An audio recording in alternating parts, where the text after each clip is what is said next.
Just got some pictures coming in, I think, from Reuters and AFP live from the scene. Let's just show you those while we speak to our correspondent, Howard Johnson, who's right there at the cave complex. Howard, it is amazing, of course, and wonderful, of course, that they survived and that they were found. Do we know any more about how they survived? Clearly, they had quite a lot of water with them.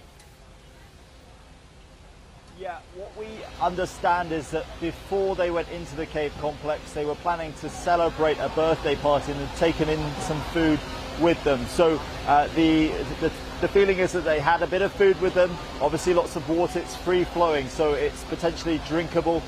They were found in a chamber close to an area called Pattaya Beach, a shelf that was raised up above the water, and it looked like in that area there was enough air to breathe through the week. They were obviously relatively dry, they weren't immersed in the water, and when the divers found them last night, they were in relatively good spirits. They're clearly tough, and they clearly have a great incentive now to get out, but a lot of cave rescue people are telling us that is going to be very tricky. Very much so. Let's remember, this is a labyrinth of caves, tunnels, all flooded. Different chambers they'll have to pass through to get their way back to the entrance. This morning, the Chiang Rai governor said that there was a three-pronged approach to this rescue operation. First of all, they'll be looking at giving the boys immediate support, energy gels, just to get their energy levels back up. Secondly, a team will go through and start to make the area where they're staying a little bit more sustainable, somewhere where they can maybe spend some time. And then they'll bring in supplies, 4 months worth of food, they're saying. That's long enough to last through the rainy season. And the idea is that they will not take them out until it's 100% safe to do so. And so what they'll do is teach them rudimentary diving techniques. They'll teach them how to use scuba gear so they can get them through the flooded sections of the channel. We also saw another team this morning of divers from the Thai electricity company who are helping out. They said that they were creating a raft of bottles to get the boys on top and potentially transport them through sections where it wasn't flooded so much. So there is no hope, is there, Howard, that enough water can be taken out to save them having to dive to get out? Well, they're working tirelessly to pump water out of this cave complex.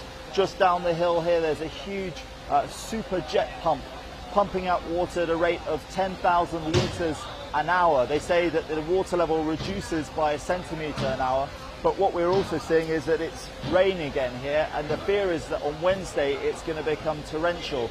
This is the rainy season, it lasts till the end of September or October. So if it starts raining heavily again, the levels could go up despite all the pumping efforts down the hill. It's been an amazing effort, hasn't it? I know more than 1,000 people involved in this operation from all around the world. Just extraordinary, though, for the parents who, despite their best hopes, must have given these kids up for lost. Yes, the parents stay in a tented area just behind me on my shoulder here.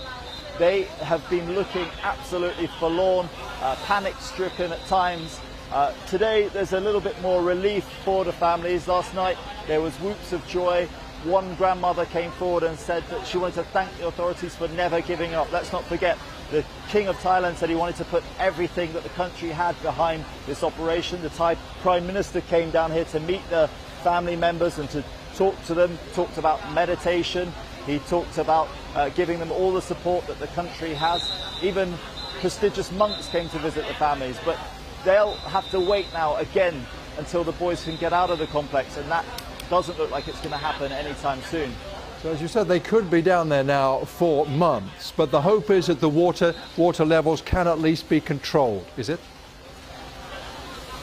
Well, what they're doing, aside from pumping water out of the network, is also diverting channels away from the cave complex. So wherever the water is flowing towards the cave, they're pushing it away. Sorry, there's a little bit of activity behind me at the moment. Just trying to see, yeah, it's one of the diving teams, one of the German divers walking into the complex. I assume they're about to go in and begin another operation. Lots of media following them there. But yeah, as I was saying, they've been making sure that they divert other streams and rivers away, or as much as they can, away from flowing into this cave complex. All right, Howard, thank you very much indeed. We'll be back to you, I know, if there's more confirmed information from there. That's very helpful. Thanks a lot.